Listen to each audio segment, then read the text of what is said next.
Economics of Love.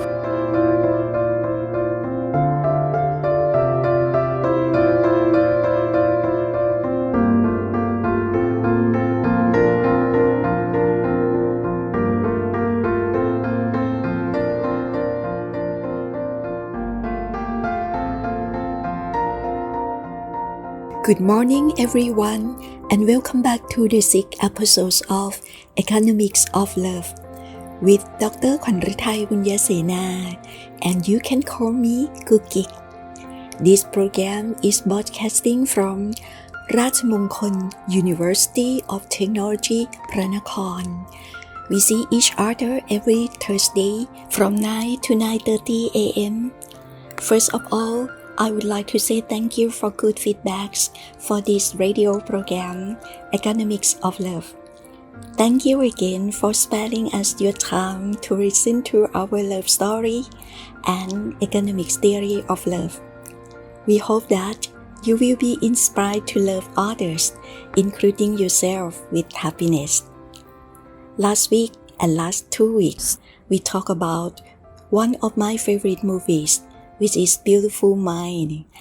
It is a 2001 Hollywood film directed by Ron Howard and was written by Akiva Goldsman.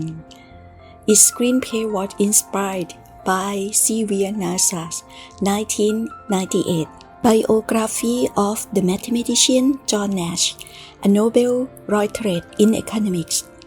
A Beautiful Mind stars Russell Crowe as Professor John Nash, along with Jennifer Connelly as Alicia Nash, his wife. Today, we are going to continue from last week and last 2 weeks about the fantastic love story of Professor Nash and his wife, Miss Alicia Nash, in the point of view of Professor Nancy C. Andreessen. She is a chair of psychiatry from the University of Iowa. She is also an editor-in-chief emerita, the American Journal of Psychiatry. She wrote the article John and Alicia Nash, A Beautiful Love Story in 2015, which is a very interesting story for me, and I hope for you too.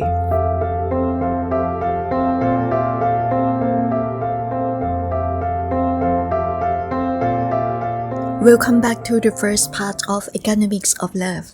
As I mentioned before, we are continue to talk about John and Alicia Nash, a beautiful love story from Professor Andreessen's point of view. Today is the final episode of their fantastic love story. Last week and last 2 weeks, we knew about the true story of Professor John Nash and his wife Alicia Nash, even though they died unexpectedly in an auto accident on May 33, 2015. They were 86 and 82. While Professor Nash was famous for many things, including his 1994 Nobel Prize in Economics, and his ability to slowly pull out of the cognitive fog of schizophrenia. Professor Andreessen thinks they are best remembered together as one of the great love stories of all time. Alicia deserves fame and remembrance of her beautiful mind as well. Without her, there very likely would have been no recovery and no Nobel Prize for Professor Nash. How did Professor Nash himself perceive his recovery? He discussed this topic in his Nobel Symposium speech in 1994. His illness came on during the Cold War, when conspiracy theories abundant and national security seemed to be at risk. He himself worked for a time at the Rand Corporation, and his delusional thinking was probably influenced by the anti-communist attitudes of the time. He described how he had dream-like hypotheses that were delusional in nature and political in content during the 50s and 60s.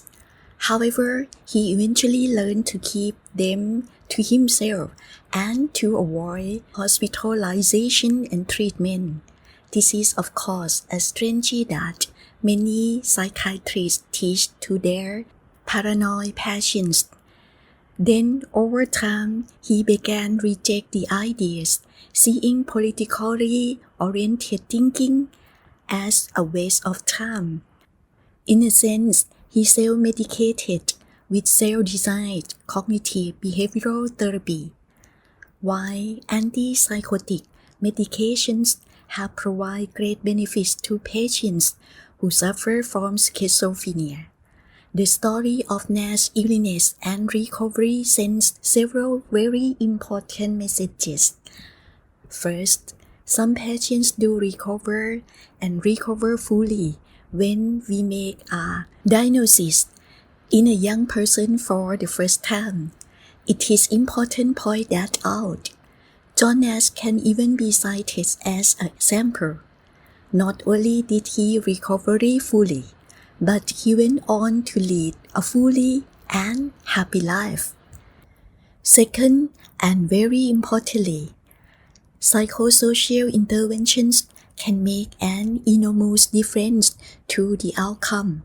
In the case of John Nash, they are what lead to the good outcome. What does the mixture of Nash's mental illness and his creativity tell us about the classic genius and insanity question? At a statistical level, using case control designs, the link has been empirically established, although it appears to be strongest between artistic creativity and mood disorders. It is very fitting that the grand finale of his life was traveling to Norway with Alicia, his wife, to receive the Nobel Prize just days before his death. This is often considered to be the Nobel Prize for mathematics. At least the fewest medal for younger mathematicians, Alicia was a warm, fun-loving, and outgoing woman with a lovely smile that appeared often. Professor Edrison wrote that, "I can recall the look of pleasure that appeared on her face when I once told her that the Alicia and John story was one of the great love stories of all time. Their unexpected death is heartbreaking, but it is also contains joy.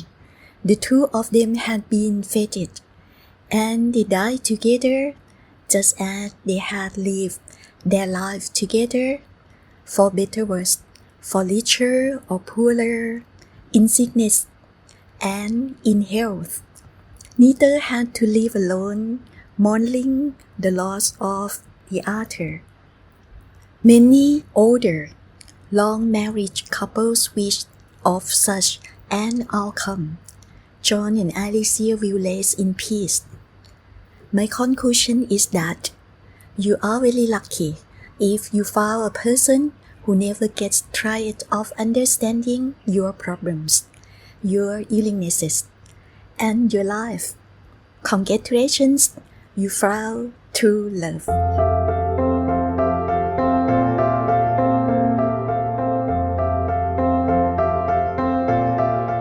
Welcome back to the second part of Economics of Love. Last week we talked about the first 5 lessons from An Economist on Love by William Nicholson. He is the author of Romantic Economist. In Love Theory today, we are going to continue for the next 5 lessons. Are you ready? Let's start from number 6. Playing the field. Diversify your portfolio. William wrote that, "Never been much of a player myself, but if I were to do it, I would take a fund manager approach, take on different levels of risk with each girl by coming on strong with some and more conservatively with others. If you get burnt on the risky trades, you will still have your safe harbors, keeping your afford smooth returns." I think this is tricky. Number 7. You can get a better return on your investment by scarcifying liquidity. Because people like to stay flexible with their money, for example, to keep it liquid, they are compensated with better returns when they tie it up for longer periods of time. The same goes for relationships. Be prepared to give up some of your freedoms, and you will be richly rewarded. Number 8. Self-depreciation is a signal to the market that you have strong fundamentals. By showing willingness to take your own abilities down, you are in fact showing you have plenty of ability to spare. Arrogant people, on the other hand, don't have sufficient ability to withstand the cost of self-depreciation. So that's how Hugh Grant does it. Number 9. Pack your calendar to boost your bargaining power. We tend to get our way with something when we have lots of other potential options. If you go shopping in a market, you can usually hangle someone down by saying you will go to the next door store. Similarly, in relationship, if you feel like you are getting a love deal, make yourself as busy as possible. If you can show them you are perfectly happy without them, you will soon be getting your way. Be careful, because the author used this word. This means that there are more than one girl or one guy. Let's go to number 10.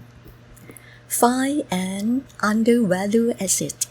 If you are not having much luck pursuing the most attractive people around, you will actually be much better off seeking out those who don't get so much attention. Sacrifice looks for quality of personality. Looks depreciate over time and so tend to be overvalued in the short run.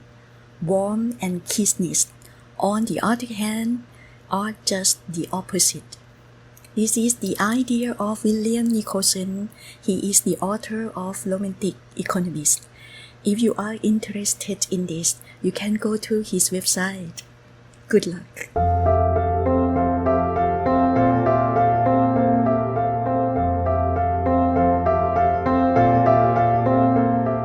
Welcome back to Economics of Love. This is the last part of today.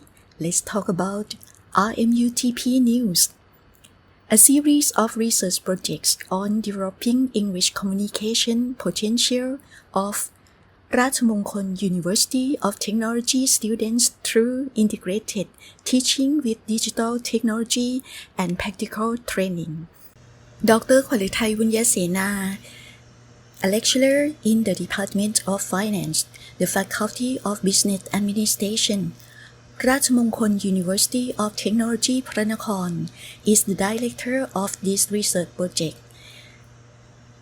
The research team has organized a workshop, How to Teach to Please Gen Z Students, on the 28th of February to the 1st of March 2023. However, if you would like to join with us, this seminar still be online.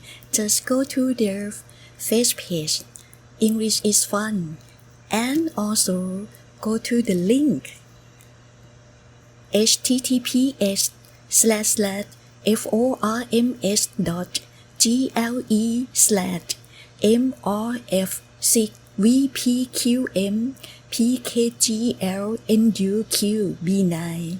It might be a bit wrong, but you can go to their Facebook page, which is gonna be easier. The research team would like to thank everyone for coming to watch and share ideas with our research team to develop teaching and learning for our students. Last but not least, I would like to say thank you for the information from AJP psychiatryonline.org and time.com. To know more about love, we are going to see each other on every Thursday at 9 to 9:30 a.m. at englishonline.rmutp.ac.th and worldwideweb.youtube.com/@rmutplive8792.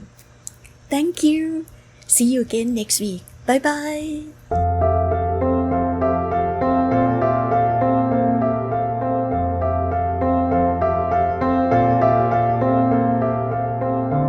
Economics of Love